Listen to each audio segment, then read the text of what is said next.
Hello and welcome back to another video. My name is Farhan, also known as Gunner since 96, and you are watching this video today with me as we look ahead to our next fixture, which is Wolverhampton Wanderers against Arsenal at Molineux. Today we're looking at Arteta's press conference. Obviously today is going to be a very, very busy day for all the clubs in England. Actually, clubs all around in and around Europe as well as we approach deadline day. We've got a few more hours to go before transfers coming in, going out are finalized and confirmed. We already know some news regarding players at Arsenal. We know that Mustafi is 90% gone. He has agreed to end his contract at Arsenal and move on to Schalke, which is really, really good for us, for him, for everybody involved. We know that there are players that are on the verge of going out on loan as well. I'm talking about Ainsley Maitland-Niles, Reece Nelson, Joe Willock. Those are the players, and perhaps potentially one coming in. We'll get into all of that. I'm going to release a video later today. Keep an eye out for it, which is a summary of all the transfer activity that's happened in this month, including any that happen in the next couple of hours. But let's talk about the upcoming game. Let's talk about the important news regarding the upcoming game. Arsenal go away to the Molineux, to Wolves in the Premier League to play another hard game. Now, I believe personally that we have gone past the tough run of games, the toughest games, I should say, in this run of games in the 5 fixtures starting from Southampton. The Southampton and United were the tough ones. Wolves haven't had the best form. They sit 14th in the table. They're struggling. I think they will be there for the taking if we turn up, especially with Jimenez still absent. But they do have Willian Jose as well. So look, it's going to be a tough game, of course, but I think if you, considering the games that we've played in the last week, this will be easier. I say that with reluctancy. It's never easy to play Wolves. But then afterwards, we've got Aston Villa, which is going to be a tough game, and then Leeds. So look, as long as, you know, our players are fit, and obviously judging by the press conference today, it doesn't look like we will have, we potentially could, but it doesn't seem like we'll have Tierney and Saka against Wolves, potentially against Aston Villa, hopefully against Aston Villa. But look, the games are coming so thick and fast. They're coming in a rapid pace. It's difficult to keep up. It's difficult to recover. It's difficult to regroup. Without going on to the next game. Let's start with Arteta's press conference. So there was a number of different questions asked, a lot of interesting comments made, and a lot of interesting different topics that were covered. He starts by talking about Odegaard, of course, one of the brightest transfers, one of the brightest moves Arsenal has made and any club has made in this window. There were questions asked about whether he could potentially start against Wolves. Arteta goes on to say, let's see today how everybody is. We have some other issues in the last few days as well as today as well. So today we'll have a better picture of who's available to play tomorrow. In my opinion, do I see Odegaard starting tomorrow? Potentially. However, I would prefer Emile Smith-Rowe to start. I haven't seen a decline in performance, so I haven't seen any signs of him burning out. He seems to be getting better and stronger every game. Now, he did play, only 3 days ago, or actually 2 days ago. It will be 3 days tomorrow. So whether he needs that rest and recovery, whether he needs to play only 60 minutes, who knows? He did get taken off against United at the 83rd minute. Doesn't really make much of a difference. But would I bank on Odegaard to start against Wolves? There is a I would say a high probability. He's had a good few training sessions. He's hopefully been settled in now. He's got Dani Ceballos there, teammate from Real Madrid. He speaks great English. Seems to get on really well with everybody. That's the type of vibe that I get from watching videos and seeing pictures of him in and around the training ground. So there is a chance that he might be ready to make his debut, which obviously means that Smith Rowe can be fit and ready to play against Villa, which is a really important game. So yeah, hopefully we do get to see more of Odegaard than we did see in the United game. We only got to see him for 7 or 8 minutes and barely anything. So it'll be a good opportunity for him to get into the thick of it. On questions regarding the Saka and Tierney injuries, whether they will be fit enough to play against Wolves, Arteta says that he doesn't know yet. Today we have a training session. They haven't been able to train yet with us, so I think it will be really difficult for them. But I don't know. What did I write there? But I don't know we're going to... Oh, but I don't know, comma, I forgot to put a comma there. We're going to try and see last minute how they're feeling. I've seen some training pictures out already. It seems like Saka definitely... Aubameyang is back and Saka is back. It seems like they are training now with the first team squad. Whether they will be available tomorrow, I'm not sure. I haven't seen any pictures of Tierney as of yet. If there's one player that I hope does return against Wolves, it will be Saka. I think he was a massive miss in midfield against United. I think Cedric did really, really well to cover Tierney's position. He's done well in the last few games, and he brings a different element to the game. He's not the type of player, like I said, that likes to run up and down that wing, likes to put in crosses and go deep down the flank. He likes to play with the players are in and around him. So if he's on the left-hand side, he'll likely play with Willian or hopefully Willian doesn't start or appear. Or Xhaka or even Partey. He likes to be the player who looks for spaces to ping the ball in and around. And he's done that really, really well. And he's put in a lot of... He's grafted out good performances and shown that he's capable of doing a job at the back whilst also playing in an attacking style of football. So whether I'm not really too concerned about Tierney returning so quickly. I would prefer Tierney to be 110% so that when he is back, he's back for the long run. Saka, on the other hand, I would like to see him make an appearance against Wolves, whether he starts on the bench or he starts and comes off in the 60th minute mark. Who knows? But there was definitely something missing up front. That little bit of quality, that little bit of finesse. And Saka brings that, and he's shown that with the touches, with the movement. The goal that he scored before he got injured as well displayed all of that, and that was what was missing against United. Regarding deadline day, regarding outgoings and incomings, there were obviously lots of questions about that. In regards to any incomings on deadline day, Arteta went on to say that the last day of the window is always unpredictable, so things can happen, and it might happen, it might not happen. We are on it. I get the impression that Arsenal are trying to sneak in one more transfer, trying to bring in a left back.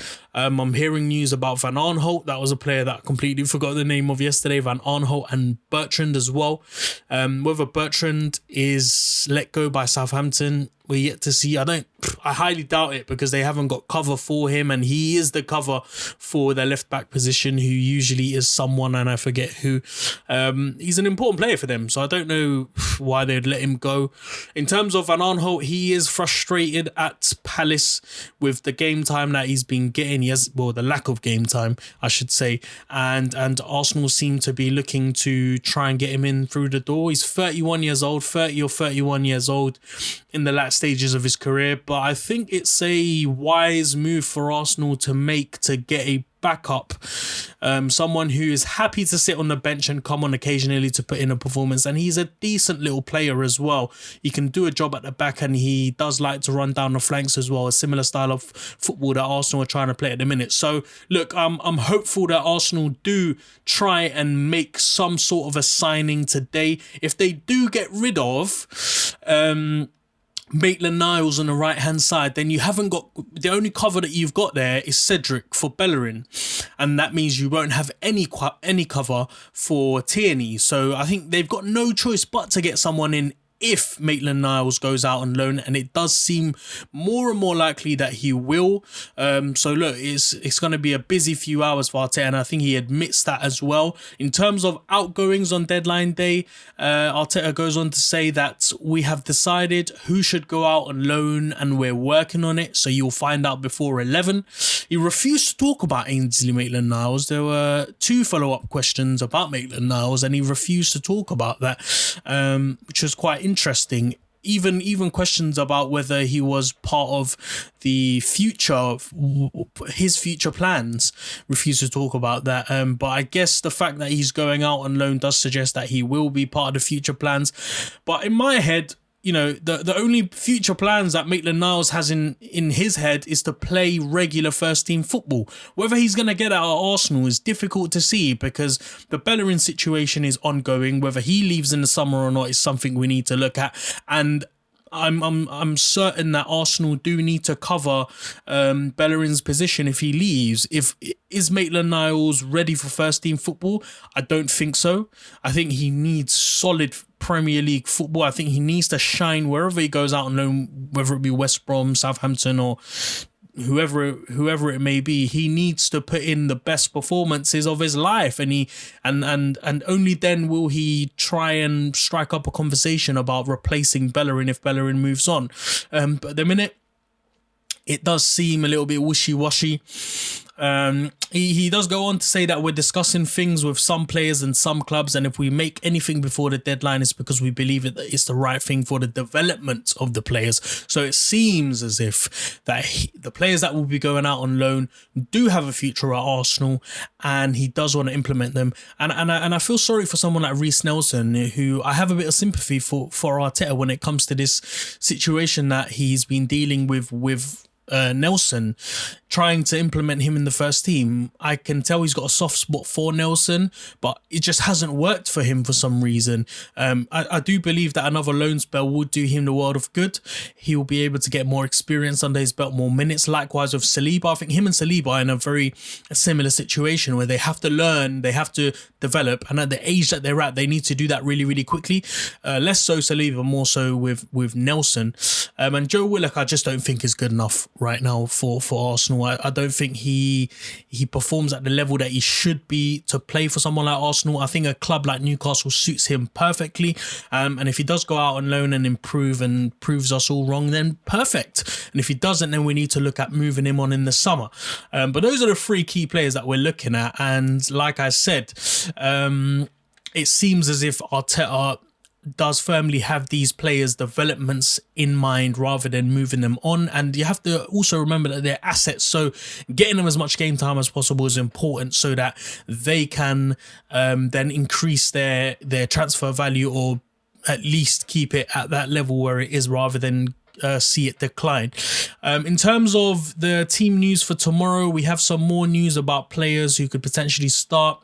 Talking about Lacazette, of course, who left the pitch on Emirates having landed really badly on his head and his neck. Didn't look pretty, and we were all hoping and praying that he was doing all right and it wasn't anything serious. And it seemed from the Instagram post that he put out that it's not anything serious. So Arteta went on to say that we have to follow the protocol. We have to test him and x-ray. He was completely fine after the game, and he was fine yesterday, so I'm expecting him to be available.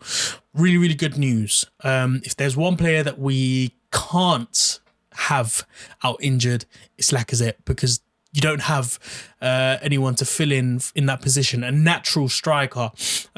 Yes, you can argue that Martinelli can play in that position, but if you're looking for a like-to-like, the nearest would be Nketiah.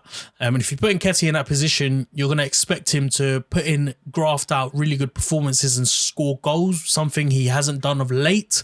And I think a loan move for Nketiah would be really bright. For him to start to kick on a little bit. But look, I understand why he's not going out on loan, because if Lacazette is available, we need someone there. So it's good to hear that Lacazette will be back in the thick of it, hopefully starting against Wolverhampton Wanderers and putting in another good performance. In terms of Aubameyang, we know that he's back in training because the pictures show that. Whether he'll start or not is something else. Arteta said that there's still some things to clear up. Maybe yes, maybe no. We don't know. We're still doing some paperwork at the moment. Seems as if he did go. He did fly out to France, and that's why the quarantine rules have come into play. But if he's quarantining, why is he in training? Doesn't really add up, because surely he should be indoors. But look, I don't know, maybe clubs have different rules where they can keep within their bubbles and they'll be fine. I mean, it seems silly to do that, because if he is infected, then he has the potential to infect everybody else.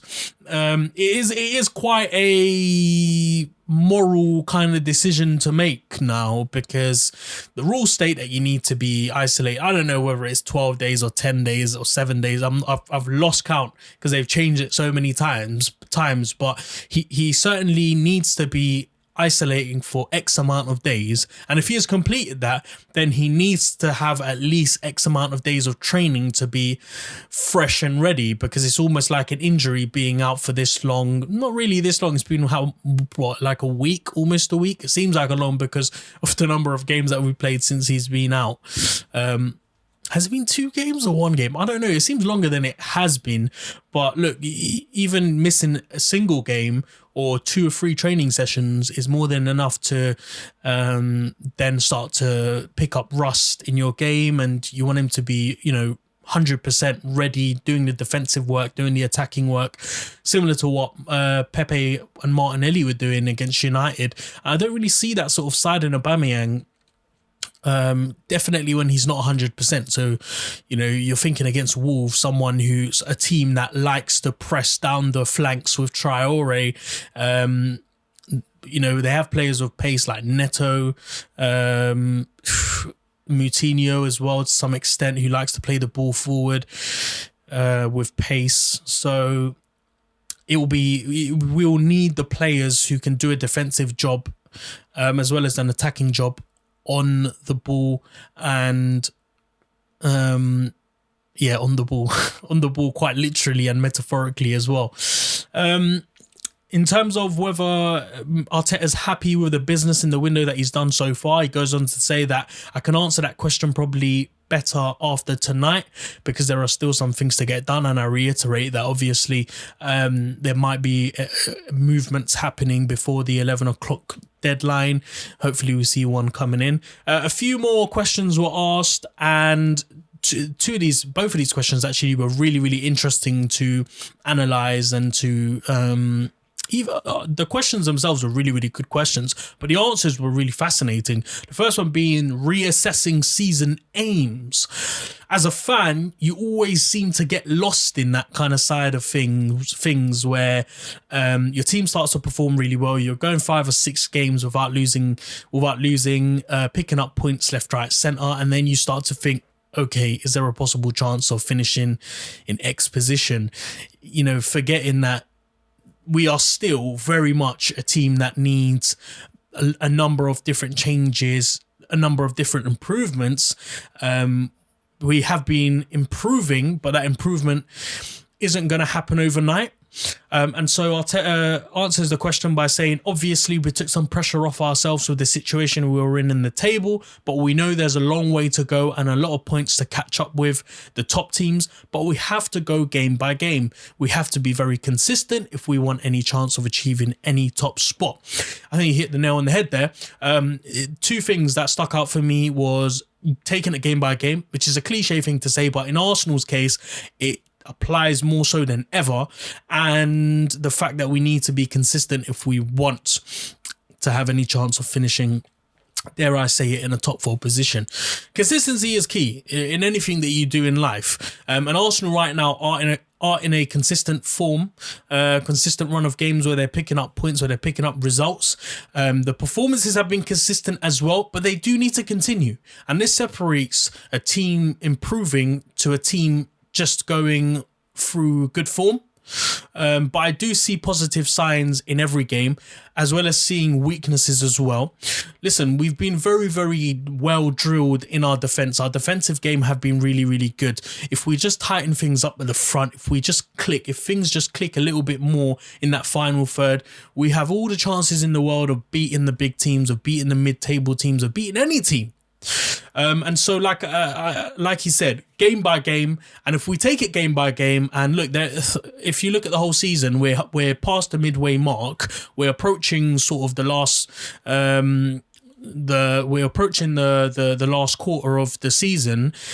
It's going to be crucial more than ever to stay concentrated, focus on the opponent, and execute the game plan. And going into Wolves, obviously talk about it more tomorrow, going into Wolves, they need to cater that game for Wolves, leave the United game behind us, leave the Southampton game behind us. Those two games, they approached it completely differently, and I expect the same against Wolves. And that's something that I've been really, really impressed with Arsenal. The fact that they have been catering these games specifically for their opponents and not just playing the style of football that they're trying to play.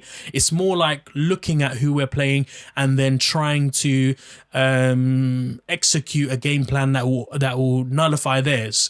Against Southampton, it was playing high pressing football against theirs. We had the quality to beat them there. Against United, it was playing a more cautious style, sitting off a little bit, trying to hit them on a counter attack, and then in instances taking the game to them, judging the game, exploiting the weak links. And against Wolves, again, I'll talk about it more tomorrow. I expect a different type of game plan for them. And the final question, which was asked about Edu, and this for me was a fascinating insight into the relationship of Arteta and Edu. Arteta's comments on Edu, he makes are saying that he's probably been the only person in the last year that he's spoken to more than anybody else in his life because of all the things that they've had to go through with coronavirus and the transfers. Luckily enough, we have a great relationship, we have some great understanding, and we support each other in a great way. I think he's doing a great job at the club since I joined. The clarity that he showed when they came and tried to convince me to join the club and to stick to the plan that we have, and the way he's going about it, I'm really impressed with him. I have to say I've been really impressed with Edu, specifically this month. Look, I have to say in the summer, that was a completely different story. The summer window was good, but there were key decisions that were made which are coming back to haunt us now, with the likes of keeping Mustafi, Ozil, Kolasinac. We're only managing to get rid of them now, and I thought really we should have tried to slim down the squad in the summer.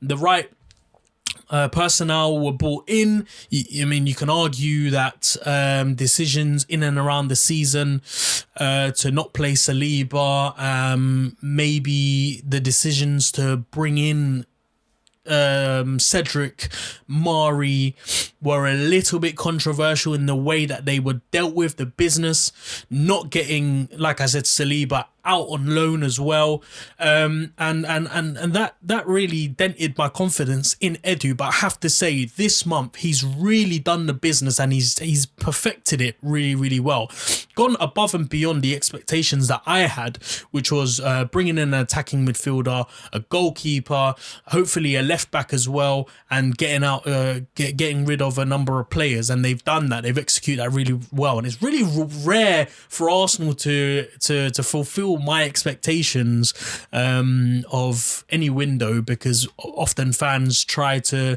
attempt to go that extra mark, that extra mile forward in getting things maybe we don't need or things that aren't realistic. But like I said, he's made the right choices, and it seems to be they seem to be working really well together, Edu and Arteta. They seem to be making the right decisions, that's for sure. We're seeing an improvement in results. The players seem to be happier, and the club seems to be moving in the right direction. Whether we've turned that corner and approaching that end of the transition period we're yet to see, really. I still say that we need to give the club till the end of the season to get the best out of these boys, to implement the right system and perfect it. Yeah, so that's the overall comments and all of the stuff that Arteta spoke about in his press conference. We look forward to tomorrow. Tomorrow's obviously the game day. I'll be back then. Before I leave you, if I could just ask everybody to please give this video a thumbs up, subscribe to the channel if you haven't, and hit that bell notification to be notified every time I release a video. If you have any comments, please do leave them below as well. I do like to read comments and get involved with that, whether you agree with me or the things that I've said or not, or give me your opinions about what Arteta has said. But yeah, I'll be back tomorrow with a video looking ahead to this game, giving my predicted starting 11, talking about the teams, what kind of form they're in and the style of football that they're likely to play. But until then, stay home, stay safe, and enjoy the rest of your day. Thank you very much. Bye-bye.